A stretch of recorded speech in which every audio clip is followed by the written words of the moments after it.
Ladies and gentlemen, the collapse of these banks have really been an economic black eye for America, although they won't admit it, but it is clear that's exactly what has happened. So the economy is headed for slowdown as banks restrict lending, which I am not shocked. So money is still being moved around, y'all, because people are scared after what happened in the beginning of the month with all of these banks collapsing.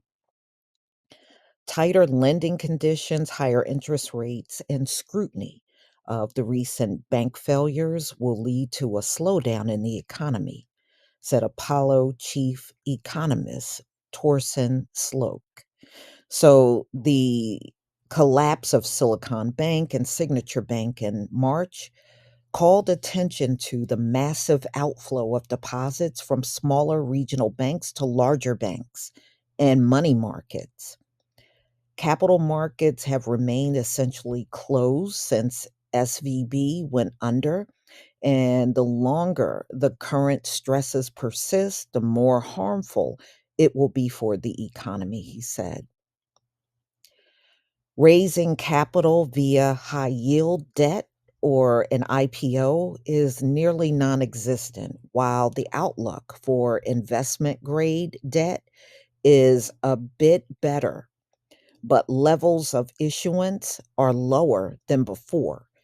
So it's lower before the banks all went under. So the longer the capital markets are shut, the greater the negative impact is for the economy. But it is still too early to figure out the magnitude of the shock. Yeah, well, I did a video on the deposits that are being taken out in big numbers around the country. Well, that's still going on. That didn't go anywhere. So deposits began declining in large banks since interest rates started rising in March of 2022. The Federal Reserve raised interest rates in March of 2022 in an effort to curb rising inflation, the first one since 2018. Nearly $600 billion dollars of deposits were withdrawn from banks, and estimated $500 billion dollars during the same time period went to money market funds as customers sought higher yields, while the rest likely were invested in equities, um, investment grade bonds, and cash, or went into purchases. So the outflow of the $600 billion deposits was the biggest banking sector deposit outflow on record. We have never seen such a significant outflow in such a short period of time. The economy is expected to slow down in 2023, with a recession likely to occur this summer. The banking crisis has highlighted the risk that financial institutions face, along with the declining value of both commercial and retail real estate, along with the potential for more regulatory tightening. Lending will decline in the next few quarters, he warned. The economy continues to move from no landing to a hard landing, driven by the lagged effects of rate hikes from the feds, magnified by the adverse effects of the ongoing banking crisis. And I think when it hit the media and people start really paying attention, I think they didn't like that because they did not have control over that story like they wanted. And, thanks to social media, in many cases, the story will come out on social media ahead of mainstream news. And trust me, they hate that. They don't like that at all. So, the rescue of SVB and Signature Bank by the federal government have had more of a serious consequence than previous crisis that had nothing to do with the banking sector and no implication of behavioral change. So the rate hikes obtained loans became more expensive and consumers and businesses tapped into their savings. Yeah, because people are moving money like crazy after that happened. A lot of people were moving money, even from banks that really was not affected, and that's because of fear.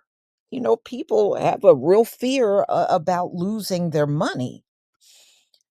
So, as the federal hike rates, obtained loans became more expensive, and consumers and businesses tapped into their savings.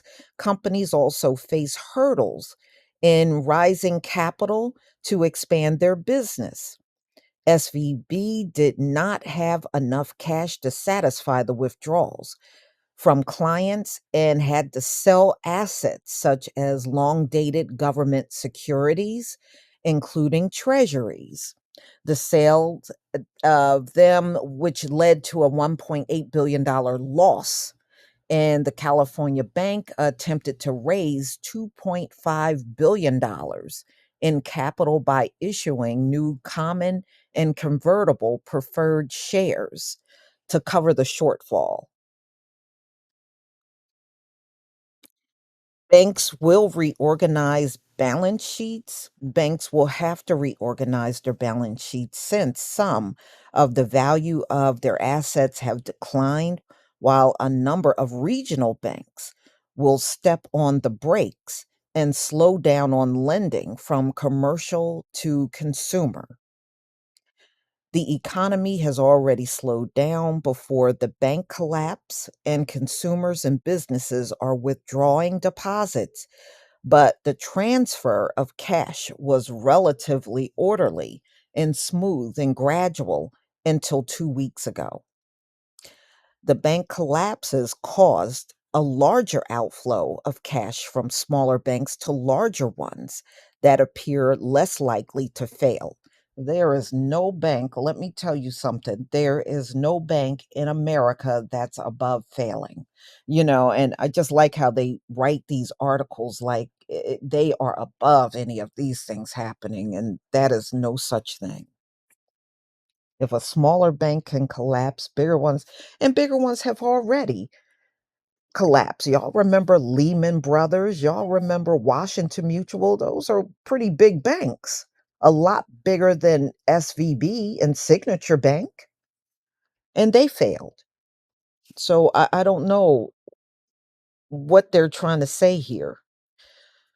So banks are now facing a decline in asset values ranging from treasuries to commercial real estate, more regulatory risk as regulators seek additional stress tests with regional banks to avoid another closure, and higher funding costs for their own assets. Lenders are likely to hold back on underwriting loans by tightening lending standards and slow down the number of loans that are approved. A decline in loan approvals could contract growth in a broader economy. So the timing of the recession has moved up. The rate hikes, the rate hikes by the feds combined with the banking crisis means the US economy could be in a recession by the middle of 2023. The feds definitely will not be raising interest rates in May. Instead, the central banks will cut interest rates later this year in effort to boost the economy and confidence of consumers and companies. So, what do y'all think? I mean, do you think we're going to see more, economy decline and also problems with more banks as we move through 2023? I think we're going to see both. I really do. And I don't believe the inflation is going to go anywhere no matter how much they keep hiking up the interest rates, I don't believe the inflation is going anywhere all through 2023 or 2024. But y'all, please tell me what you think. I think they know this looked bad. This really looked bad on a global scale for America with the banking going on here and also the economy. I mean, I think everybody on the planet knows how bad the American economy is, the inflation, and how really America has never come back to 2019 levels ever, and it never will. So, please tell me what you think about this video. Please leave your comment and subscribe. Don't forget to hit on the notification bell, and I'll see you on the next video. Peace, family.